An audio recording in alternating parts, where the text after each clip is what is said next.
जय भोलेनाथ की गुड़िया। What's up guys, very good morning. आज है बहुत ही फ्रेश मॉर्निंग और आज मैं उठा हूँ एक नई जगह जाने के लिए लखनऊ में। लखनऊ का टूर जारी है। आज मैं जा रहा हूँ एक नई जगह पे और ये एक टेंपल है, ये कोई टूरिस्ट स्पॉट नहीं है, ये एक टेंपल है। बहुत ही मानी हुई देवी का टेंपल है, बहुत मान्यता है। ऐसा कहा जाता है आपकी मनोकामना पूरी होती है। मोर ओवर मैं ऐसे ग्रीड लेके नहीं जा रहा हूँ कि मेरी सारी इच्छा पूरी हो जाए। ऐसा भी कहा जाता है कि यहाँ जाने से मन बहुत शांत हो जाता है। तो बेसिकली मैं उसी को अटेन करने जा रहा हूँ, क्योंकि यार at the end of the day आपको ये होता है कि स्टेबल माइंड चाहिए, है ना। तो मैं उसी के लिए जा रहा हूँ और इस टेंपल का नाम है चंद्रिका देवी टेंपल। ये लखनऊ से थोड़ा सा आउटस्कर्ट्स में है लखनऊ के। तो आज मैं वहीं जा रहा हूँ and I have book the cab. Will go along with the journey, you know. देखते हैं वहाँ के आसपास का माहौल कैसा है। मैंने सुना है कि बहुत ही पवित्र वातावरण है वहाँ का। So let's just go, will explore the whole place. साथ में दर्शन करेंगे हम लोग। Alright, so stay tuned and follow me. We're walking down this open road, chasing dreams where the sun has glowed.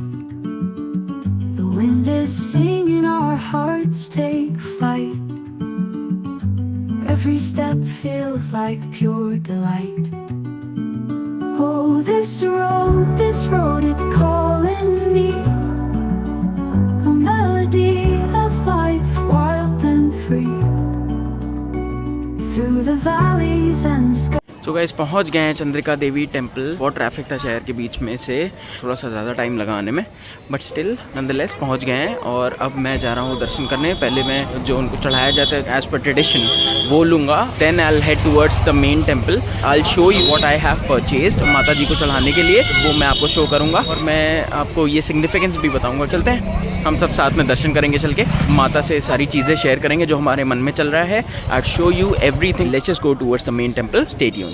Guys, Chandrika Devi temple north India का बहुत ही माना हुआ और फेमस टेंपल है। यहाँ पूरे साल हजारों की भीड़ में लोग आते हैं माता के दर्शन करने। गाइस, मंदिर के बाहर ही आपको काफी सारी शॉप्स मिल जाएंगी जहाँ से आप माता को चढ़ाने का श्रृंगार और प्रसाद ले सकते हैं। गाइस, ये मंदिर सिटी के आउटस्कर्ट्स में है, मतलब शहर के शोर शराबे से एकदम दूर। न गाड़ियों की आवाजें, न ही लोगों की चहल पहल। That makes this an ideal place for worship. Guys, यहाँ पर माता को श्रृंगार चढ़ाने की प्रथा है। हमारे हिंदू धर्म में देवी को शक्ति यानी स्त्री की परम शक्ति का प्रतीक माना गया है। श्रृंगार चढ़ाना यानी माँ को 16 श्रृंगार अर्पित करना ये दर्शाता है कि हम उन्हें एक आदर्श, सुंदर, शक्तिशाली और मातृत्व से भरपूर देवी के रूप में पूजते हैं। इसके अलावा माता को श्रृंगार चढ़ाने के पीछे कुछ और बिलीफ्स भी हैं, जैसे कि माता को श्रृंगार अर्पित करके हम ये प्रकट करते हैं कि हम उन्हें सिर्फ ईश्वर नहीं बल्कि अपने परिवार की एक सदस्य मानते हैं। और इन सब में सबसे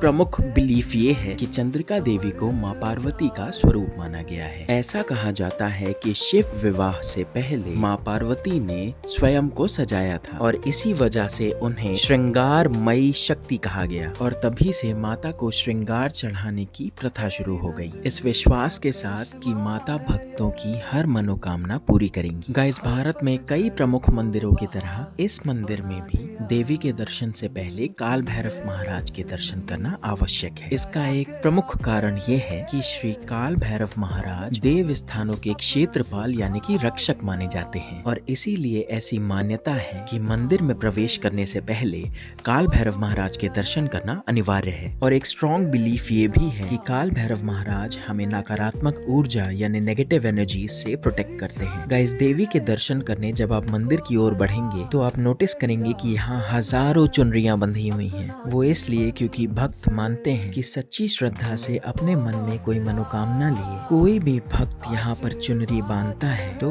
उसकी मनोकामना जरूर पूरी होती है। गाइस, माना जाता है कि चंद्रिका देवी टेंपल की हिस्ट्री हजारों साल पुरानी है और इस मंदिर से जुड़ी कई पौराणिक कथाएं भी हैं। उनमें सबसे प्रमुख एक कथा ये है कि त्रेता युग में प्रभु श्री राम के छोटे भाई लक्ष्मण जी जब लखनऊ आए तो उन्होंने इसी जगह पर आके तप किया था। उस समय ये जगह घने जंगलों से घिरी हुई थी। एक और कथा के अनुसार जब पांडव अज्ञातवास के दौरान इस जगह पर आए थे तो उन्होंने माँ चंद्रिका देवी का स्मरण किया था और तभी माँ चंद्रिका देवी वहाँ पर प्रकट हुई और उन्होंने पांडवों को आशीर्वाद देते हुए ये आश्वासन दिया कि धर्म के मार्ग पर चलने वाला कभी पराजित नहीं होता। एक और लोक कथा के अनुसार एक बार एक साधु ने माँ चंद्रिका देवी की घोर तपस्या की। उनकी तपस्या से प्रसन्न होकर माँ चंद्रिका देवी ने उन साधु को दर्शन दिए और उनकी मनोकामना पूरी होने का वरदान दिया और ये कहा कि भविष्य में जो भी भक्त मेरा सच्ची श्रद्धा से स्मरण करेंगे मैं उनकी मनोकामना जरूर पूर्ण करूंगी। यहाँ के लोग मानते हैं कि चंद्रिका देवी न सिर्फ भक्तों की मनोकामनाएं पूर्ण करती हैं, बल्कि उन्हें विपत्ति से भी बचाती हैं। यहाँ मंदिर परिसर में ही भोलेनाथ की एक बहुत बड़ी प्रतिमा है, तो आइए चलते हैं भोलेनाथ के दर्शन करने। दोस्तों, अब हम भगवान शिव के दर्शन करने जा ही रहे हैं, तो आइए उनसे जुड़ी एक रोचक कथा सुनते हैं। एक बार की बात है, एक गरीब वनवासी शिव भक्त था। वह जंगल में एक स्थान पर रोज जाता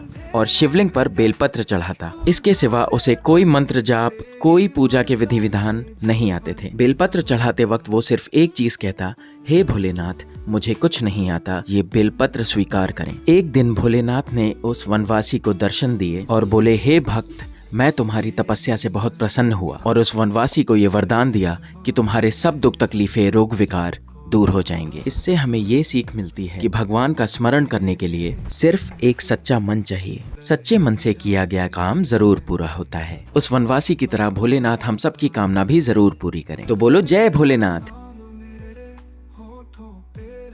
गाइस, इस जगह की एक खास बात ये भी है कि यहाँ हवन की अग्नि कभी शांत नहीं होती और हवन में आहुति देने का महत्व हमारी वैदिक परंपरा में अत्यंत गहरा और पवित्र माना गया है। हवन में जब हम आहुति यानी कि हवन सामग्री अग्नि में डालते हैं तो ये मंत्रों के साथ साथ देवताओं तक भी पहुँचती है। अग्नि को देवताओं का मुख कहा गया है, यानी अग्नि के माध्यम से हम देवताओं को भोग अर्पण करते हैं। हवन सामग्री जैसे कि घी, कपूर, तुलसी, चंदन जब अग्नि में जलते हैं तो एक नेचुरल एंटीसेप्टिक धुआं बनता है जो वातावरण में घुल के इसे शुद्ध बनाता है। इसके अलावा हवन की अग्नि से जो धुनी पैदा होती है वो पॉजिटिविटी को अट्रैक्ट करती है। सो गाइस, दर्शन हो गए हैं चंद्रिका माँ के। आप लोगों ने ऑब्जर्व किया होगा, वैसे अगर किसी स्वीट शॉप के डिस्प्ले पे लगी है तो एक नॉर्मल मिठाई है, लेकिन अगर वो प्रसाद है तो उसका टेस्ट बहुत एनहांस हो जाता है, डबल हो जाता है। तो बहुत ही टेस्टी लग रही है मुझे। तो दर्शन हो गए कंप्लीट। एक ही चीज़ बोलूँगा, किसी एक्सपेक्टेशंस के, किसी ग्रीड के, किसी मांग के बिना अगर भगवान के दर्शन करने आओगे तो आपको सच में बहुत अच्छा लगेगा।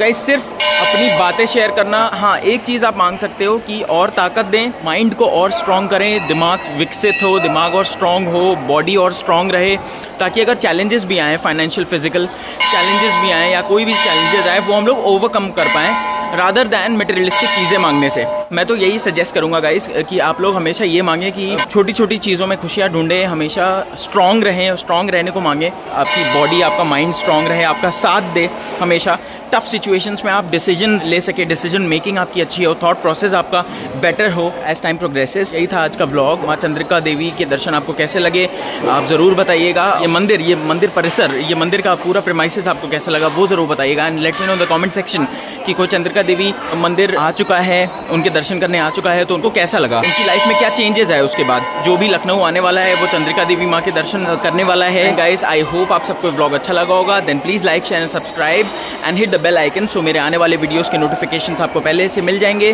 Till then stay spiritual, keep your head high, believe in yourself. हमेशा अपने विचार बेटर करने पे रहें और हमेशा खुश रहें गाइस, हमेशा खुश रहें, खुश रखें, अपनी फैमिली का साथ दें। एंड गाइस, मेरे सारे व्यूअर्स को, पूरी यूट्यूब फैमिली को, पूरे भारतवर्ष को और पूरी दुनिया को होली की बहुत बहुत शुभकामनाएं। आप हमेशा ऐसे ही खुश रहें। रंगों का त्यौहार है और कहा जाता है इस त्यौहार पे सारे गिले शिकवे, सारी दुश्मनी, सारे रिफ्ट, जो पर्सनल रिफ्ट्स होते हैं वो सारे दूर हो जाते हैं एक बार गले लगने से। I think and I believe कि बात करने से सारी चीज़ें सॉल्व हो जाती हैं। ट्रस्ट मी गाइस, मैंने ऐसा ऑब्जर्व किया है, मैंने खुद से भी ये ट्राई किया है, फॉलो किया है चीज़। और बात करने से मेरे कुछ एक रिलेशनशिप्स जो कि मेरे दोस्तों से या मेरे कुछ एक रिश्तेदारी में रिलेटिव से अगर कुछ रिफ्ट था तो बात करके सॉर्ट आउट हुआ। उनको क्या लग रहा था, मैंने ये बोला है या मैंने ये किया है जो कि मैंने नहीं किया था, तो मैंने उसको सॉर्ट आउट किया बात करके। मुझे क्या लग रहा था कि उन्होंने जो किया है वो एक्चुअल में उन्होंने नहीं किया था, मैंने सुना था किसी और से और मैंने वो परसेप्शन बना लिया, मैंने अपने अंदर वो चीज़ समा ली और कुछ बात नहीं की। तो बात करके सारी चीज़ें सॉर्ट आउट होती हैं, सॉल्व होती हैं, रेजोल्यूशन तक डेफिनेटली हम पहुँचते हैं। तो बात करिए यार, नया साल है, नया मौका है, रंगों का त्यौहार है, रंग लगा के सारे रिफ्ट दूर करिए। बस मैं इतना ही बोलूँगा आपसे।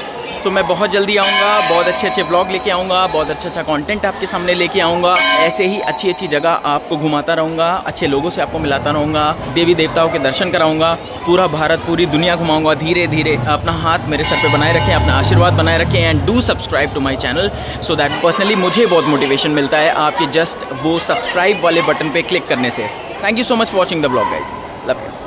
माँ चंद्रिका देवी हम सब पे ऐसे ही कृपा दृष्टि बनाए रखें। I'll be back with a new vlog जहां हम नई चीजें एक्सप्लोर करेंगे, नई जगह घूमेंगे, नई चीजें करेंगे जो इवेंचुअली हम सबको एक अच्छा इंसान बनने की ओर मोटिवेट करेगी। And guys, do follow me on Instagram as well. So until we meet again, stay healthy guys. See you soon.